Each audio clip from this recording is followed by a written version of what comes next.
welcome to the Everyday Board Game Podcast's new segment, Reviews, where we are going to be reviewing games. I am your host, Daniel. I'm your host, Daniel. And we want to thank you for tuning in, because we're going to be reviewing today's game, Istanbul. I can't talk anymore. Not Constantinople. And let's tell you, we have the big box version here, but we are only going to be reviewing the base game because that is what we are most familiar with. But we also have a fairly unbiased way of reviewing. If you're familiar with our podcast, you know that we have 5 criteria. That's ease of play, replay value, meaningful choice, game immersion, and art and production. Those 5 criteria, each game we can give up to 1 point for each of us, giving it a 10-point scale of how many Daniels it can get.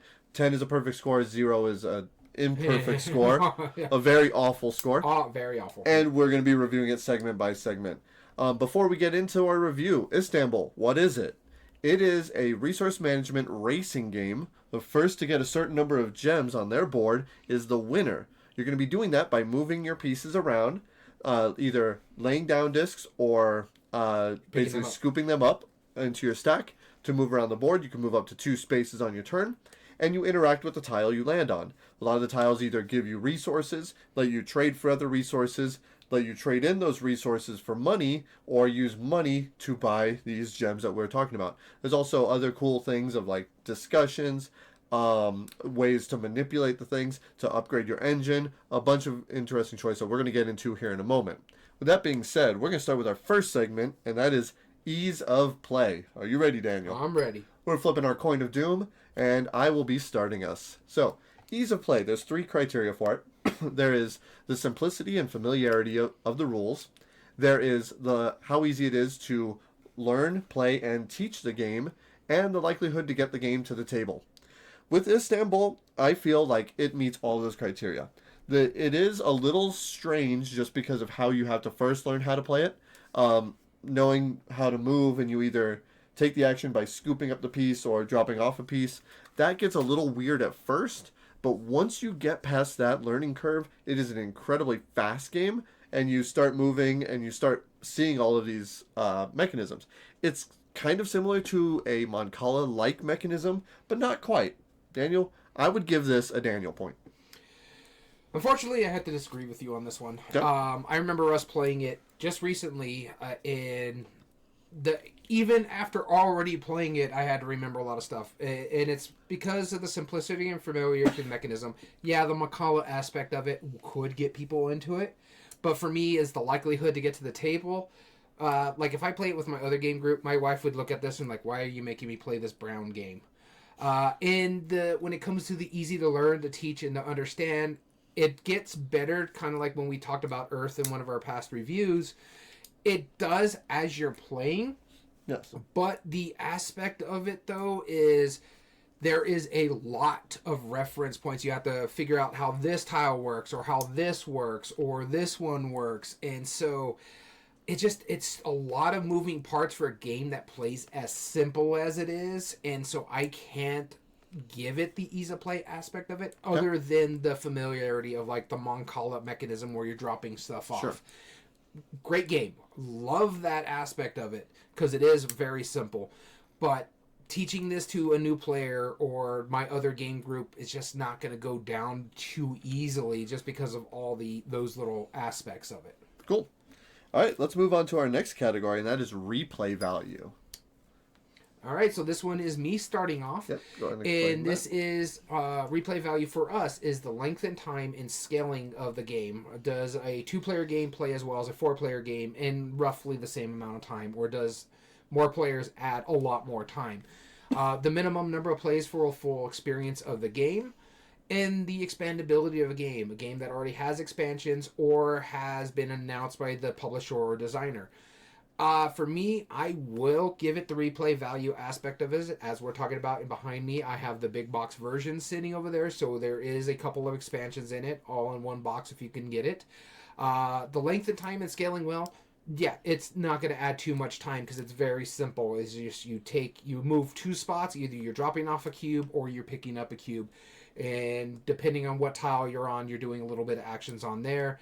And depending what else is on said tile, like I think it's like the governor and the black market, that those are giving you different stuff as well.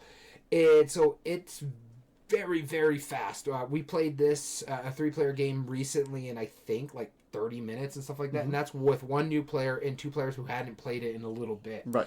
It played pretty well. It took us longer to learn the game, and which why I won't give it ease of play, than it took us to play the game. And so yes, I give it the replay value aspect. That does get a full Daniel from me.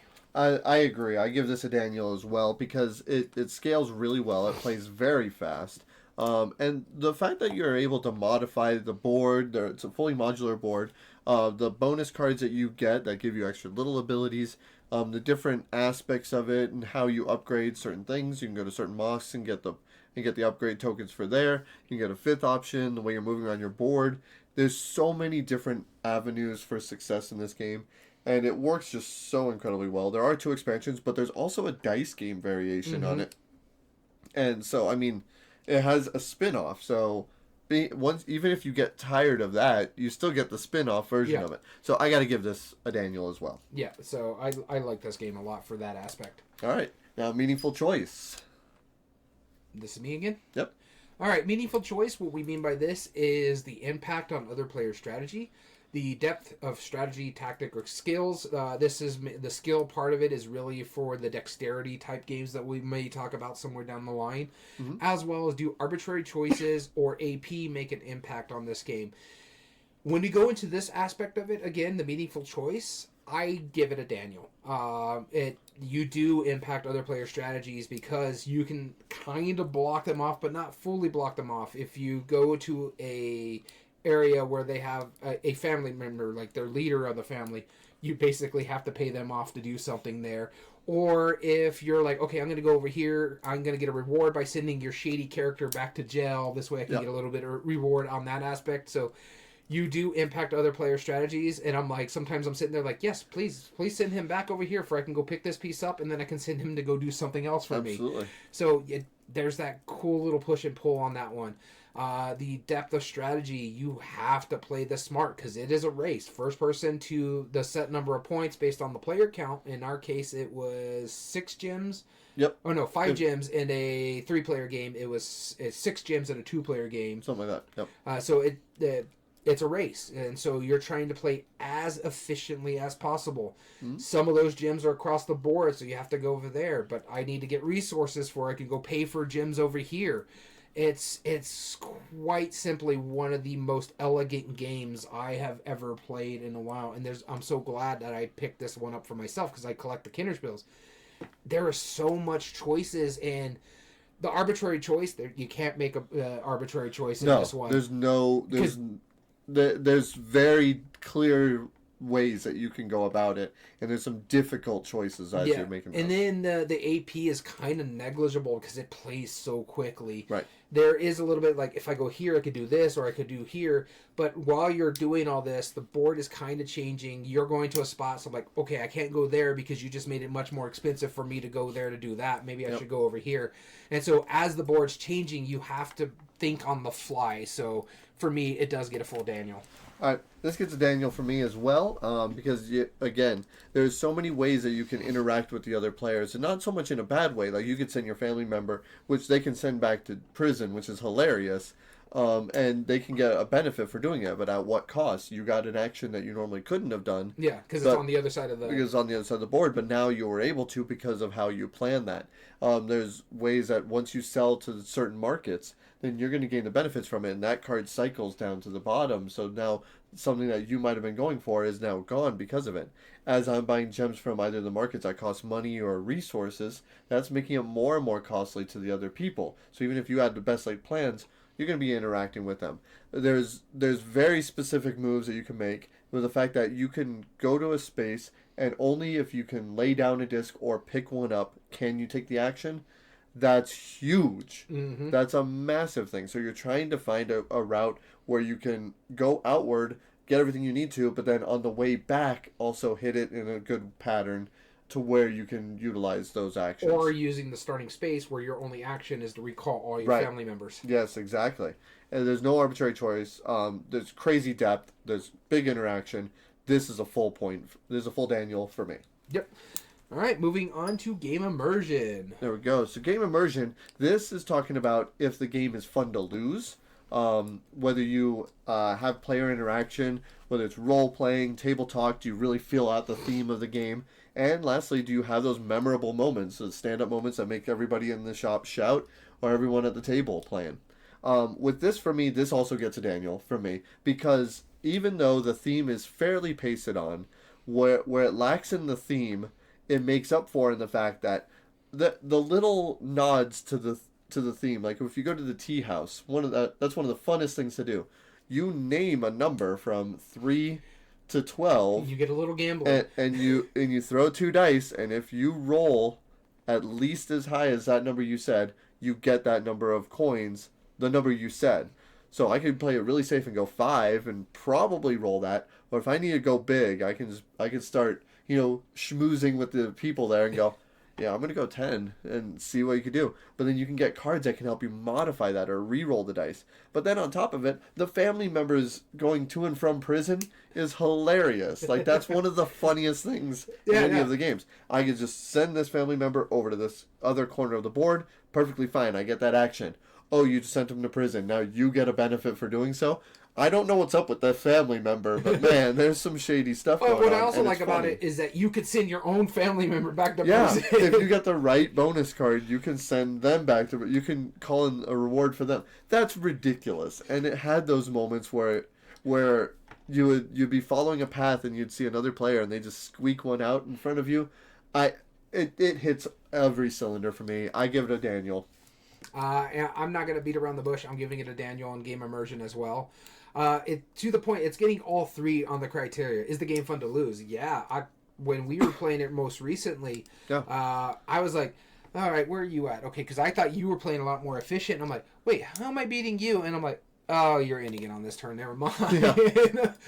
So, yeah, it's fun. But I had a blast because I'm concentrating on what everybody's doing. The player interaction is the talk is like, yeah, you can send my family member back to jail. Thank you, because now it lets me go over here. I got to pick up this disc anyways, and now I'm going to send him over on the other side of the board and roll these dice and see what happens. So I can get the resources that I need over there. Yep. And so, yeah, you're just playing all that out. And then the memorable moments, for me, that is one of my favorite stand-up moments where I'm like, okay, where are you at? Okay. And nope, I'm not winning. Because unless you don't roll well when you go over there. And then that was another thing is like that stand-up moment is like if he rolled well on his turn, it's going to work out for him because he's going to get what he needs to get that last gem. And so, yeah, I enjoyed the mess out of this. So it gets a full Daniel for me. Very good. And now we're on to art and production. All right, and this is me. So art and production, as we've always stated before, the art, and this is also one of the most subjective of the things. Mm-hmm. So when we're talking about something, it could be totally different than how you feel about it. The art of the game, the pieces and components and quality of them in the game, and the graphic design in said game. For me, I will give this a Daniel, just for the simple fact that the art is okay. It's fine. It's not the best art in the world, but it is nice. It's better than some of these older classic. If you look at any of the Alea games back in the day, this is much better. It's easy to read, so I'll give it the graphic design. They've done really well with the chits, the cardboard, the paintings on there, make it very easily readable. Like I can tell the difference between the player colors of red and green, and I'm a red-green colorblind. Really well done. Where I think it shines for such an older game is the pieces and components. Sure. The nice chunky disc. Yeah, it could have been better, but you want that stack, the fill, and the gems are nice gems. Yep. They're really well done. So for me, this is a Daniel. Yeah, and then also on top of that, you have the big, thick cardboard tiles. They didn't skip on that. The player boards themselves. I mean, you could have just had tokens to show, oh, I got this. No, they have all the pieces. You even included stickers for like the bonus leaders, pieces, and also your family leaders and stuff. Mm-hmm. They didn't have to do that. They could just be like, oh, the bigger disc is the one that is there. But no, the fact that there's a sticker and there's a face on it really, really brings that out. I've never had a problem with any of the iconography. In fact, it hasn't referenced in the rulebook talking, oh, if it's a blue arrow that's curved like this, it's a movement. If it's a red arrow, you're paying it. And if it's a white arrow, that's what you receive. Yep. Okay, that all makes sense. And then as soon as you just know those are the resources, those are this, bing, bang, boom. Graphic design, easy for us to see. We're both colorblind. That's a big knock if you don't. Yep. The iconography all makes sense. The art is pretty decent. I actually kind of like it. It's not great, but it's good enough. And the pieces and components really do shine. So again, I give this a Daniel. That gives me personally, I've given it 5 out of 5 Daniels. And I've given it 4 out of 5 Daniels, so it's a 9 out of 10 Daniels. So we hope you enjoyed this review for Istanbul, the base game. If you ever want to join us on any of our other stuff, we stream on Twitch, we're on YouTube, we're on podcasts. Check out our podcast sometime. Again, this was the Everyday Board Game Podcast. As always, I've been your host, Daniel. And I've been your host, Daniel. And thank you so much for tuning in to our review. And remember, every day is a good day for board gaming.